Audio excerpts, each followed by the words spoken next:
எம்பெருமான் ஈசனுடைய அங்கத்திலே வீசி எறிகிறார். அம்மையான சந்தனமாரி ஒருபடி முத்தை எடுத்து பகவான் பரம ஈசன் மேலே அப்படி வீசி எறிந்தாள் அல்லவா. இதை சற்றும் எதிர்பார்க்கவில்லை எம்பெருமான் பகவான் ஈசன். ஓடோடி சென்று ஒரு கல் தூணுக்குள்ளே பின்னால் மறைந்தார், ஒளிந்து கொண்டார். ஆனாலும் அந்த முத்துக்கள் பகவானை விடவில்லை. அந்த கல் தூணையும் நுழைத்து கொண்டு ஊடுருவி கொண்டு பகவானுடைய அங்கத்திலே சென்று அப்படியே விழுகிறது. உச்சந்தலை முதல் உள்ளம் கால் வரைக்கும் அத்துணை முத்துக்களும் விழுந்ததினாலே எம்பெருமான் ஈசனுடைய நிலைமை எப்படி இருக்கிறது என்று பார்த்தோமையானால் தலையதிலே விழுந்த முத்துக்களினாலே கொடிய தலைவலி நோய் வருகிறது. எப்படி என்று பார்த்தோமையானால் தலையதில விழுந்த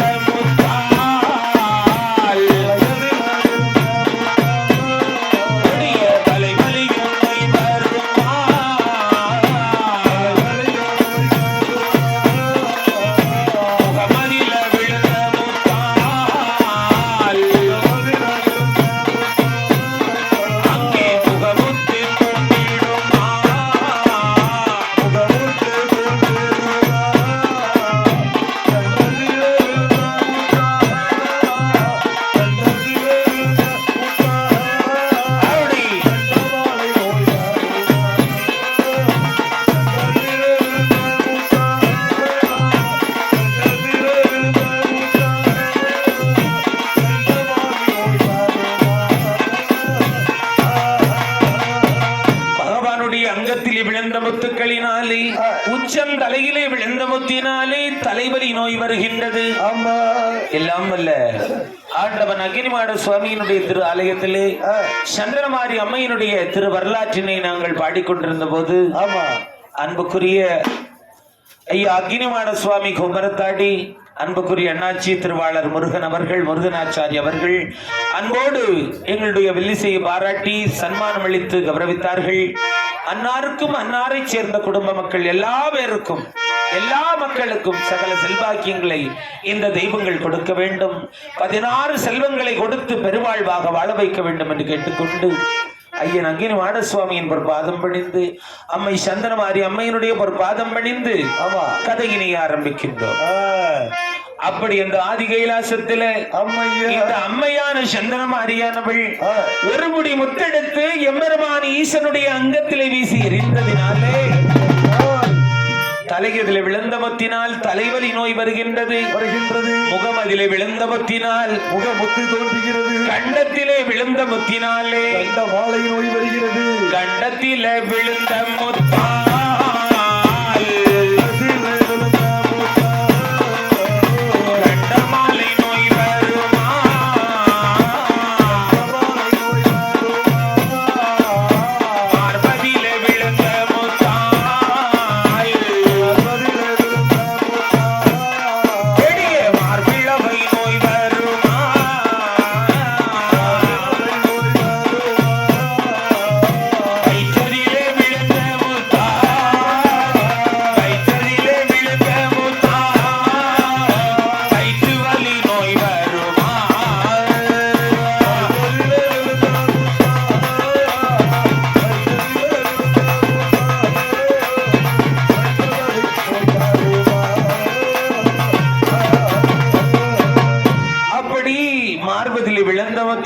மார்பிளவை நோய் வருகின்றது.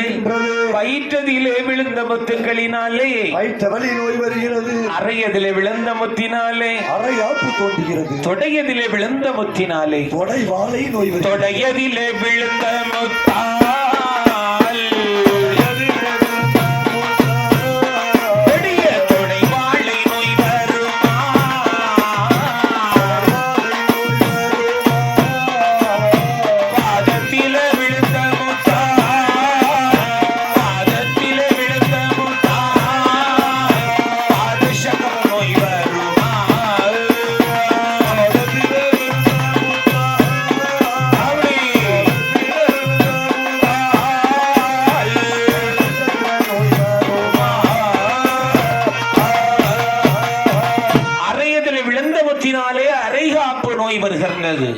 தொடையிலே விழுந்த முத்தினாலே தொடை வாழை நோய் வருகிறது. பாதத்திலே விழுந்த முத்துக்களினால் பாத சக்கரம் நோய் வருகிறது. கொடிய பாத சக்கரம் நோயினால் அவதிப்படுகிறார் ஆண்டவன் பகவான் மகேஸ்வரன். ஆமா, அப்படி பயங்கரமான நோய் வந்து அவதிப்படுகிறார் ஆண்டவன் சிவபெருமான்.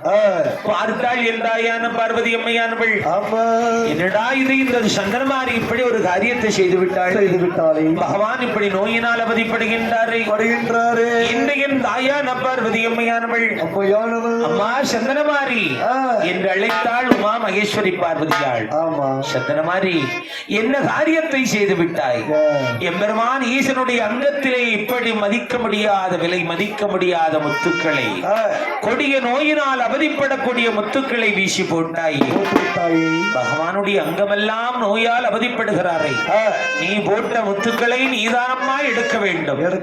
அப்படி என்று உமையவள் பார்வதி சொன்னபோது அந்த வார்த்தை காதில் கேட்டு என்ன செய்கிறாள் தெரியுமா?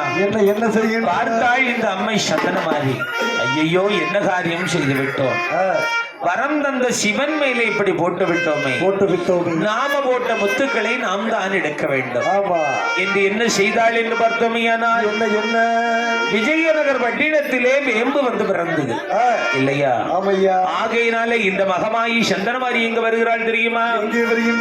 விஜயநகர் பட்டினத்தில் வாழாள் அம்மையவள்,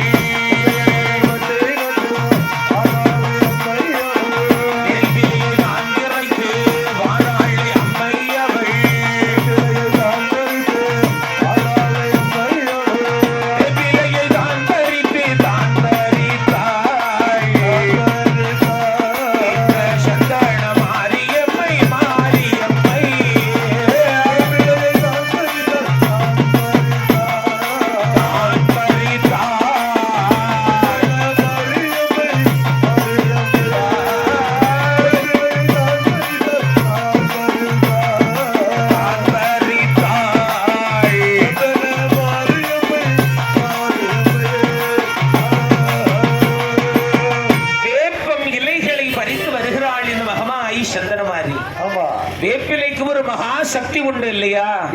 குளிர்ச்சி தன்மை அதிகம். இன்னைக்கு நம்ம வீட்டுல அம்மை நோய் என்று வந்தால் இந்த வேப்பிலையை தோரணமாக கட்டுவோம்.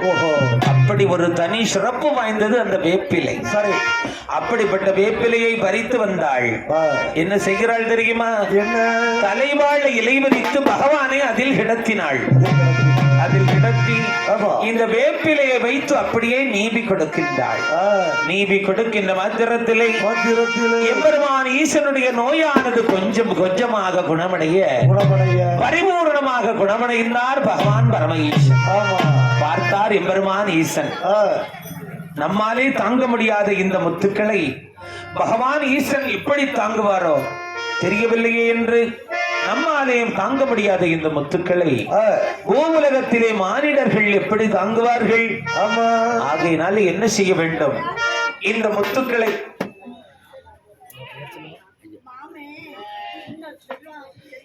முத்துக்களை நம்மாலே தாழ முடியவில்லை. பூவுலகில் மானிடர்கள் எப்படி தாங்குவார்கள்? அப்படி என்று மனதிலே எண்ணம் கொண்டு என்ன செய்ய வேண்டும்? பொதுவாக எந்த ஒரு பொருளாக இருந்தாலும் சரி, சரிதான், சட்டியில போட்டு வறுத்துட்டோம்னா அதனுடைய சக்தி பவர் குறைஞ்சு போயிடும். அதுபோல இந்த பகவான் யாரை அழைக்கிறார் தெரியுமா? யாரை அழைத்தா? தேவாதி தேவன்மார்களை எல்லாம் தான் வளைத்து இந்த முத்துக்களை வறுக்க செல்லுகிறார். அப்பா தேவாதி தேவர்களை என்று எப்படி அழைக்கிறார் என்று பார்த்தோமேயானால், அருமையா தேவர்களே, தேவர்களே ஒன்று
வருகிறார் தேவர் பெருமக்கள். ஆமா பகவானே அழைத்த காரணம் என்னவோ என்று கேட்ட மாத்திரத்திலே கேட்டபோது எல்லாம் அல்ல சந்திர மாரியம்மனுடைய திரு வரலாற்றினை நாங்கள் பாடிக்கொண்டிருந்த போது அம்மை சந்திரமாரி அம்மை கோமரத்தாடி அன்புக்குரிய அண்ணாச்சி திருவாளர் ஐயப்பன் ஆச்சாரி அவர்கள் அன்போடு எங்களுடைய வில்லிசையை பாராட்டி சன்மானம் அளித்து கௌரவப்படுத்தினார்கள்.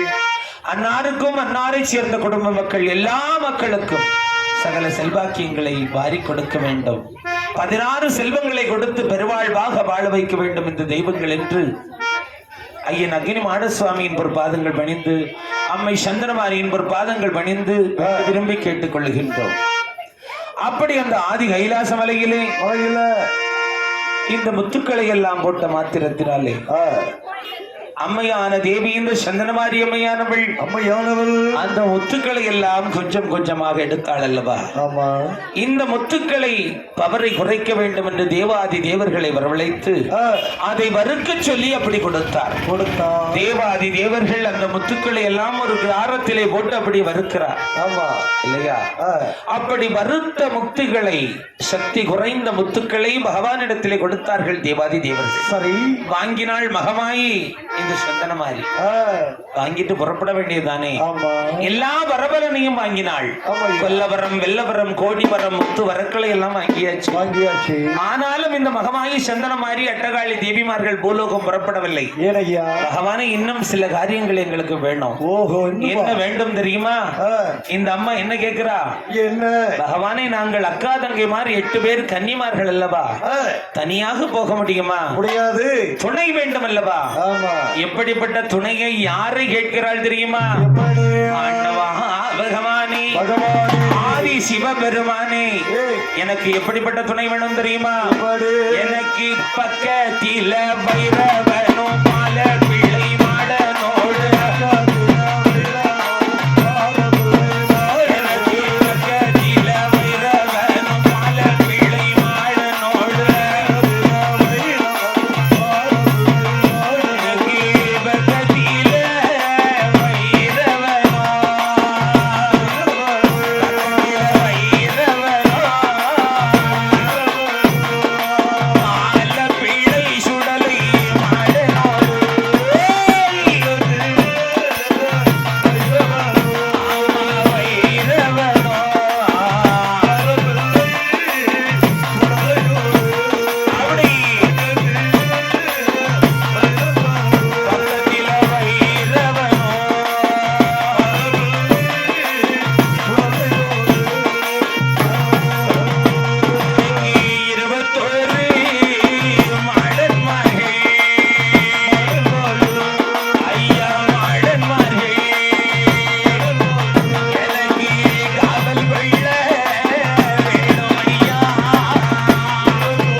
சிவனாரே, நாங்கள் பூவுலகம் செல்ல வேண்டுமையானால் எனக்கு பக்கத்திலே வைரவனோ ஆமையா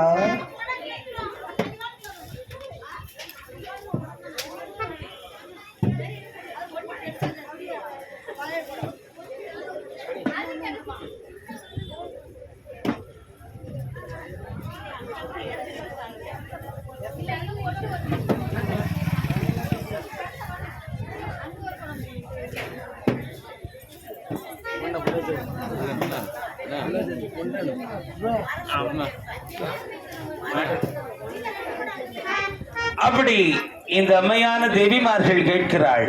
எப்படி என்று பார்த்தோமையானால், பகவானே, நாங்கள் பூலோகம் போக வேண்டுமையானால் அக்கா தங்கை மாரெல்லாம் போக வேண்டும் அல்லவா? அக்கா தங்கை 8 பேரும் கன்னிமார்கள் அல்லவா? எங்களுக்கு பக்கத்திலே வைரவனம் பாலப்பிள்ளை சுடலை மாட சுவாமி 21 மாடன்மார்கள் எனக்கு காவல் கொள்ள வேண்டும். அப்படி இந்த ஏகாம்பரவல்லி சந்திரமாரி அம்மையானவள் கேட்கின்றார். நாங்கள் பாடிக்கொண்டிருந்த வேளையிலே அன்புக்குரிய அண்ணாச்சி அவர்கள் அன்போடு எங்களுக்கு எங்கள் குழுவினர் அத்துணை பேருக்கும் சன்மானம் அளித்து கௌரவித்தார்கள். அன்னாருக்கும் எல்லாம் அல்ல ஆண்டவன்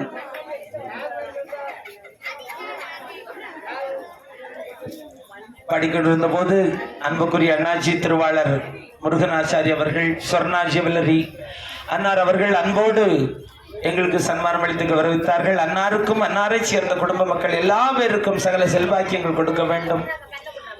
16 செல்வங்கள் கொடுத்து மென்மேலும் வளர்ச்சியை கொடுக்க வேண்டும் என்று ஆண்டவன் அக்னி மாடசுவாமியின் அருளும் அம்மை சந்திரமாரி அம்மையினுடைய திருவருளும் கிடைக்க வேண்டும் என்று பாதங்கள் பணிந்து கேட்டுக்கொண்டு அம்மையினுடைய திருவரலாற்றினை பாடுகின்றோம். பகவானே, எனக்கு 21 மாடன்மார்கள் காவல் கொள்ள வேண்டும். பக்கத்திலே வைரவனம் பாலப்பிள்ளை சுடலை வர வேண்டும்.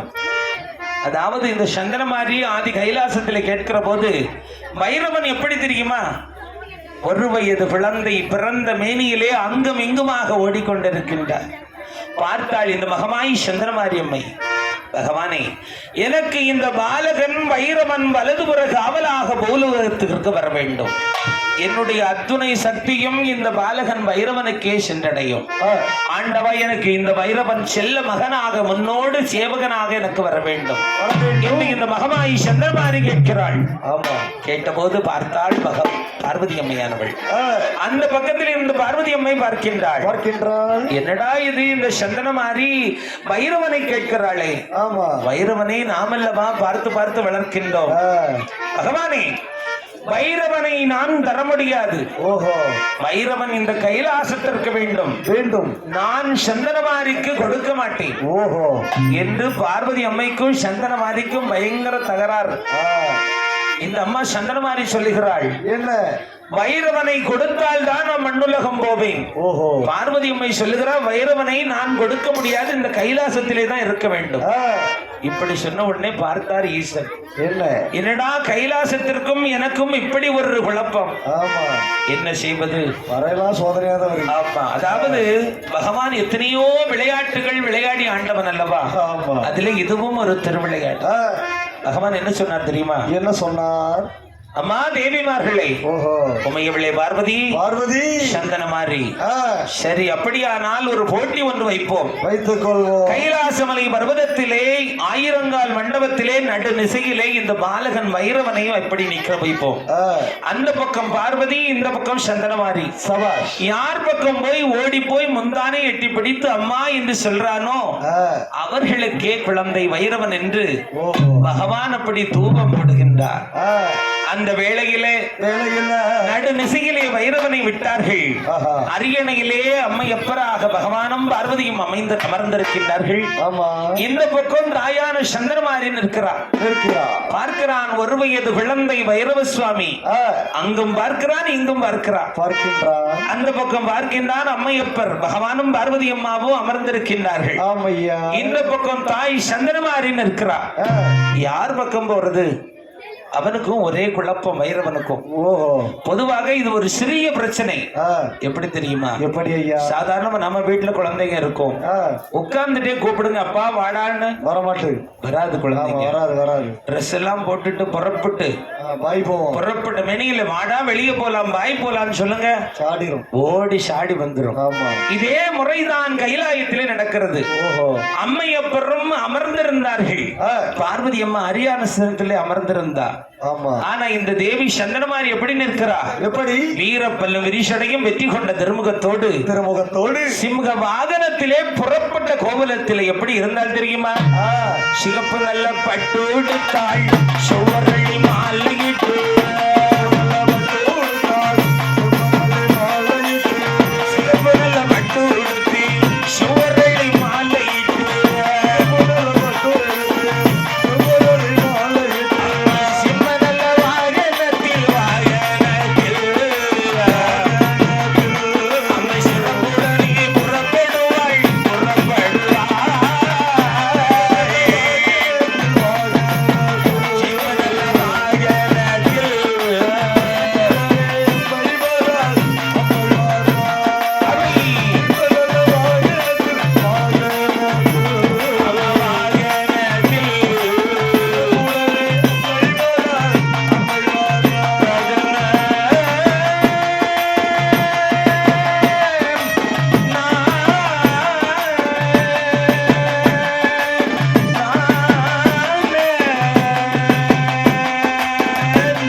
செவ்வரளி மாலையிட்டு இந்த தாயான சந்தனமாரி புறப்பட்ட கோலத்திலே நின்றாள் அல்லவா? ஆமா. அங்கும் இங்குமாக பார்த்தான் செல்ல மகன் வைரவன். ஓடோடி வருகிறான். எங்க வருகிறான் தெரியுமா? இந்த சந்தனமாரி அம்மாளை பார்த்து ஓடோடி வருகிறான். எப்படி சொல்லிக் கொண்டு வருகிறான் என்று பார்த்தோமே, அம்மா அம்மா என்று சொல்லி வாரானே வைரவனோ வைரவனோ, அம்மா அம்மா என்று சொல்லி வாரானே வைரவனோ என்று சொல்லி அப்படி என்று சொல்லி அம்மா அம்மா என்று சொல்லி செல்ல மகன் வைரவனோ அழகழகாய் வாரானே பூலகாம் போகவேணோ என்றல்லவோ சொல்லுவானா.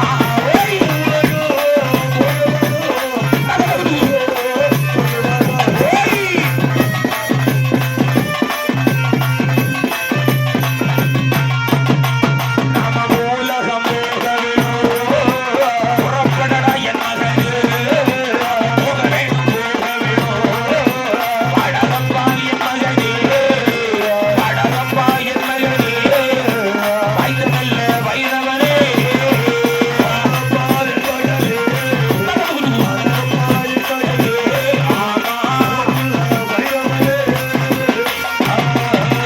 பாடகப்பா என் மகனே, வைரவனே என்று சொல்லி பாடகப்பா என் மகனே, வைரவனே என்று சொல்லி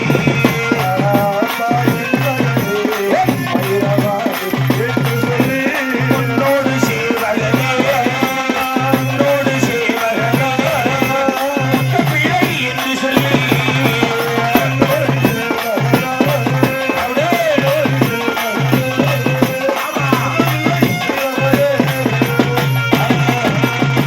அடே மகனே செல்ல மகனே வைரவா என்று வாரி எடுத்து வலது கண்ண முத்தமிட்டாள் சந்தனமாரி.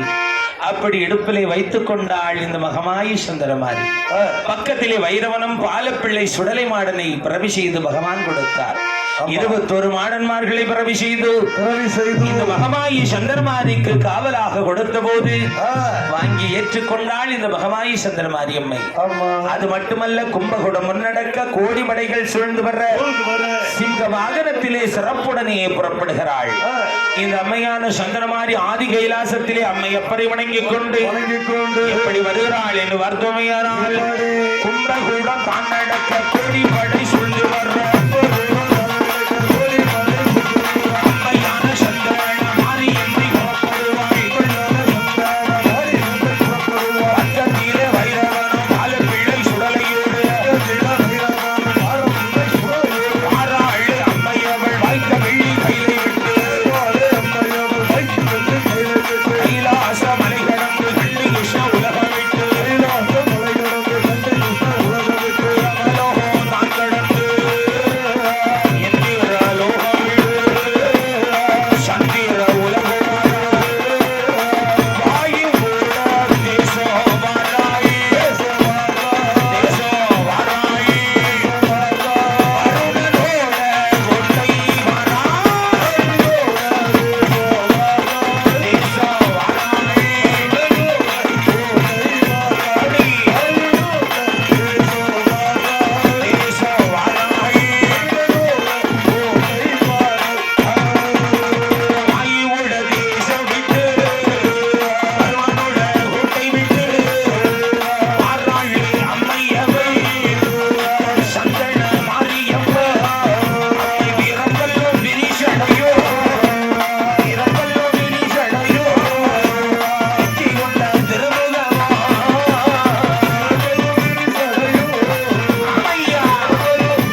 அம்மையப்பரை அடிதொழுதாள் இந்த சந்தனமாரி.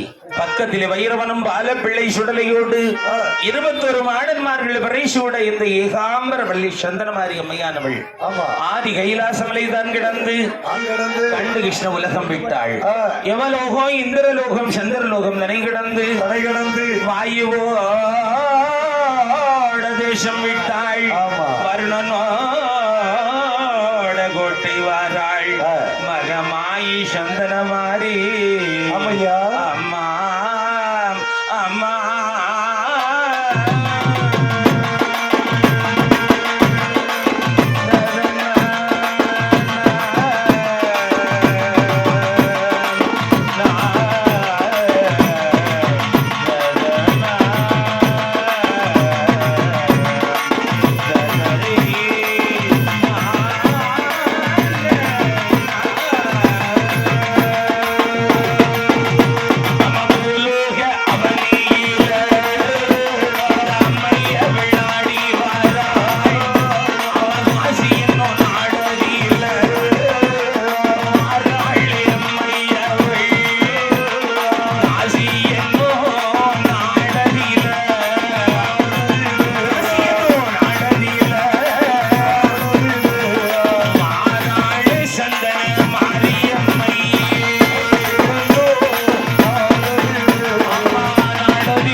சந்தனமாரி வருகின்றாள். பக்கத்திலே வைரவனும் பாலப்பிள்ளை சுடலையோடு 21 மாடன்மார்கள் பிறை சூழ வடகாசி மாநகரத்திலே, அதாவது வாரணாசி மாநகரத்திலே வடகாசியிலே வந்து இறங்கினாள் இந்த மகமாயி சந்தனமாரி. காசிமா நகரம் என்று சொன்னால் 3 பெருமைகள் உண்டு. ஓஹோ, என்ன தெரியுமா? என்னையா? கங்கா நதியானவள் கரை புரண்டு ஓடுகிறாள். இது ஒரு பெருமை. எம்பெருமான் பகவான் மகேஸ்வரனுக்கு பூவுலகத்திலே தலைமை பீடம் என்று சொன்னால் காசி மாநகரம். காசி விஸ்வநாதன் விசாலாட்சி என்ற ஒரு பெயர் நாமம். இது ஒரு பெருமை. 3வது ஒரு பெருமை என்ன தெரியுமா? என்ன பெருமை?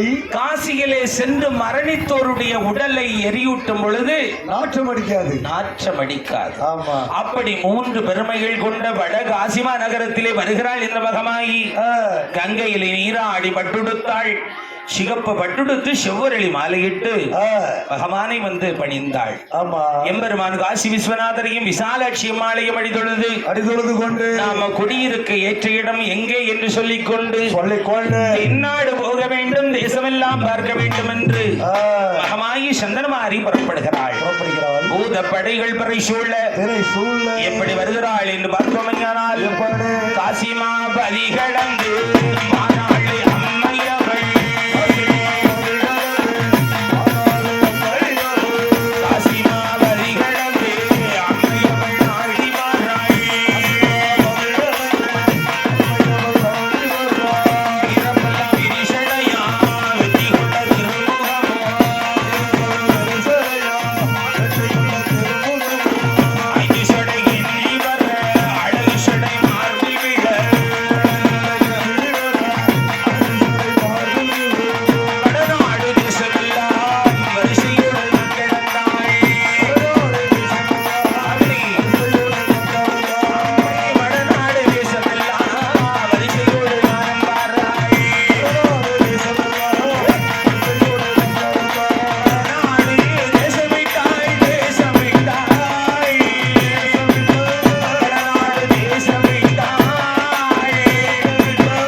நாடெல்லாம் அலைந்து பார்க்கிறாள் இந்த மகமாயி சந்தனமாரி.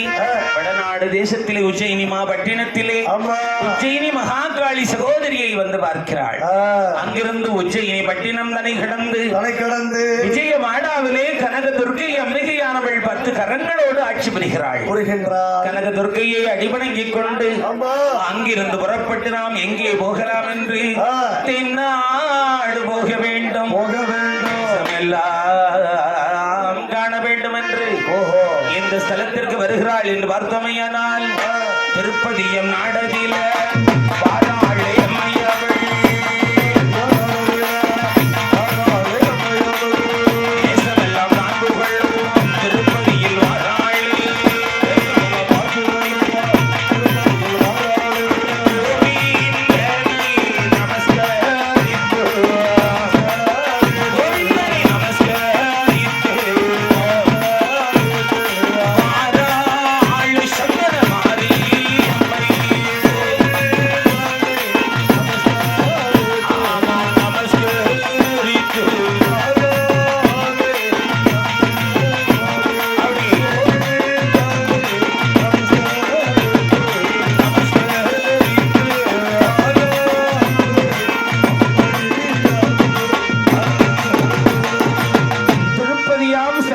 வருகின்றாள். தேசமெல்லாம் நாடெல்லாம் போற்றுகின்ற திருப்பதி என்று சொல்லக்கூடிய 7 மலையானுடைய வாசலுக்கு வருகிறாள் இந்த மகமாயி சந்தனமாரியம்மன். பக்கத்திலே வைரவனும் பாலப்பிள்ளை சுடலையோடு 21 மாடன்மார்கள் பிறைசூழ இந்த மகமாயி வருகின்றாள். 7 மலையானை கோவிந்தனை கோபாலகிருஷ்ணனை அந்த பாலாஜியை வணங்கிக் கொண்டு நாடல்லவா போக வேண்டும் என்று அந்த திருப்பதியை தனை கிடந்து எங்கு வருகிறார் தெரியுமா? காஞ்சிபுரம் என்று சொல்லக்கூடிய புண்ணியபதிக்கு வருகின்றார். காஞ்சிபுரத்தை நமது நாட்டிலே ஒரு மொழி சொல்லுவார்கள். என்னையா? காஞ்சிபுரத்திற்கு இன்னும் ஒரு பெயர் உண்டு. என்ன பெயர்? என்ன தெரியுமா? கோவில் நகரம் என்று சொல்லுவார்கள். ஓஹோ. அதாவது ஆண்டோர்கள் சான்றோர் பெருமக்கள் எல்லாம் ஒரு வார்த்தை சொல்லுவார்கள். கோவில் இல்லாத ஊரிலே குடியிருக்க கூடாது. ஆமையா. சேத்திரம் இல்லாத ஸ்தலத்திலே ஜீவிக்க கூடாது. ஓஹோ. இல்லையா? அப்படி என்று ஆண்டோர்கள் வாக்கிற்கு நங்க சரிதான். அந்த காஞ்சிபுரத்தை பார்த்தோம். ஆனால் எங்கு பார்த்தாலும் கோவில்கள் ஆலயங்கள் நிறைந்திருக்கும். அதனாலே பூவுலகத்திலே கோவில் நகரம் என்று சொன்னால் அந்த காஞ்சிபுரம். அந்த காஞ்சிபுரத்தில் அம்மை சந்தனமாரி வருகின்றாள். காஞ்சி காமாட்சி அம்மையினுடைய வாசலிலே எப்படி வருகிறாள் என்று பார்த்தோமையானால் காஞ்சி காமாட்சி உன்னை காணும் திருக்காட்சி அம்மா அம்மா அம்மா காஞ்சி காமாட்சி உன்னை காணும் திருக்காட்சி காஞ்சி காமாட்சி உன்னை காணும் திருக்காட்சி நெஞ்சில் இருள் ஊட்டி உன் இலவு முகம் காட்டி நெஞ்சில் இருள் ஊட்டி உன் இலவு முகம் காட்டி காஞ்சி காமாட்சி உன்னை காணும் திருக்காட்சி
காமாட்சி அம்மையினுடைய வாசலுக்கு வருகிறாள் இந்த மகமாயி சந்தனமாரி. காஞ்சி காமாட்சி எழுதொழுது ஆமா சோம சுந்தரேஸ்வர பெருமாளை வணங்கிக் கொண்டு காஞ்சிபுரம் பதி கடந்து எங்கே வருகிறாள் என்று பார்த்தோமையானால் எங்கே செங்கல்பட்டு பதி கடந்து மருவத்தூருக்கு வருகின்றாள். மேல் மருவத்தூர் ஆதிபராசக்தி அன்னையை வலம் வந்தாள் இந்த மகமாயி சந்தனமாரி. அங்கிருந்து புறப்பட்டு தென்னாடு போக வேண்டும், தேசமெல்லாம் பார்க்க வேண்டும் என்று சொல்லிக்கொண்டு செங்கல்பட்டு தனை கடந்து மருவத்தூர் பதி கடந்து இந்த பாதையாக வருகிறாள் என்று பார்த்தோமையானால் மருவத்தூராம் பதி கடந்து மகமாயி வாராள். மருவத்தூராம் பதி கடந்து மகமாயி ஆடி வாராள்.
செஞ்சிக்கோட்டை வழியாக 108 சிவதலம் 1008 வைணவம் என்று சொல்லுவார்கள்.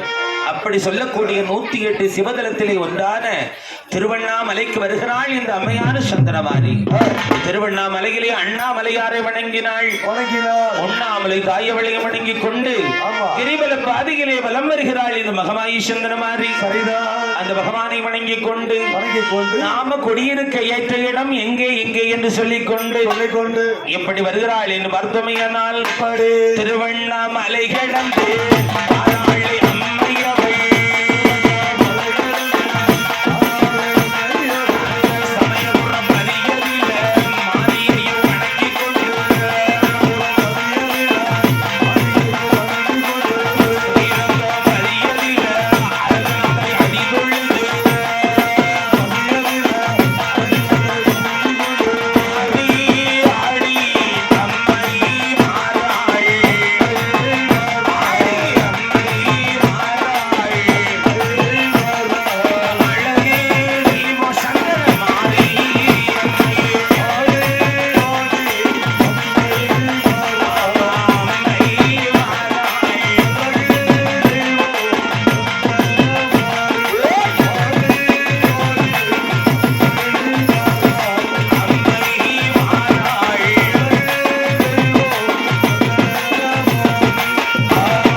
பள்ளியிலே சமயபுரம் மகமாயி மாரியம்மாளை அடிதொழுது கொண்டு ஸ்ரீரங்கத்திலே அரங்கநாதனை அடிதொழுது கொண்டு திருச்சி மலைக்கோட்டை உச்சி பிள்ளையாரை வணங்கிக் கொண்டு ஆழிமலை முருகனையும் வணங்கிக் கொண்டு மணப்பாறை பாதை வழியாக எங்கு வருகிறார் தெரியுமா?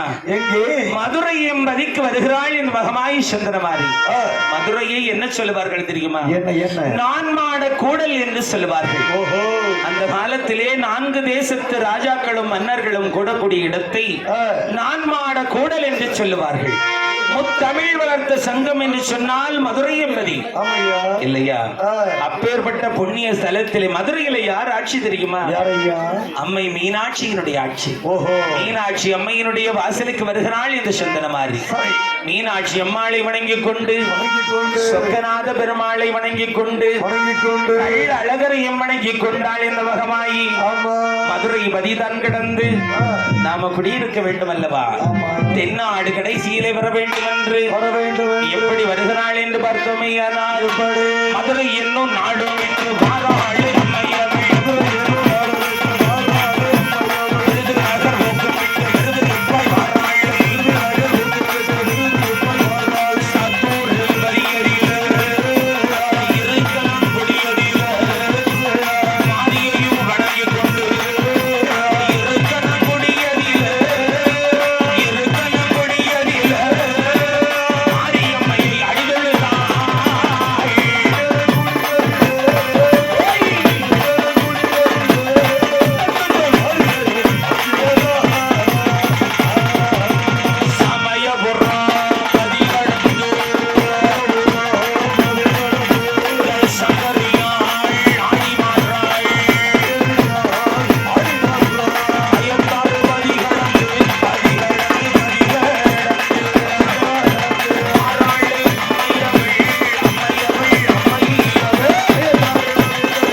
சாத்தூர் இருக்கனகுடி மகமாயி மாரியம்மாளை அடிதொழுது கொண்டு கோவில்பட்டி வதி கடந்து கையத்தாறு தனை கடந்து தாழையூத்து பதியாக எங்கு வருகிறார் தெரியுமா?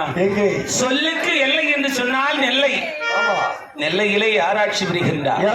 நெல்லையப்பர் காந்திமதி சமேதமாக இந்த பகவான் பரமேஸ்வரனுக்கு ஆங்காங்கே ஒவ்வொரு பெயர் நாமங்கள். காசியிலே என்ன பெயர் ஐயா? காசி விஸ்வநாதர். விசாலாட்சி என்ற ஒரு பெயர் நாமம் இல்லையா? திருவண்ணாமலையிலே அண்ணாமலையார், உண்ணாமலை தாயார்.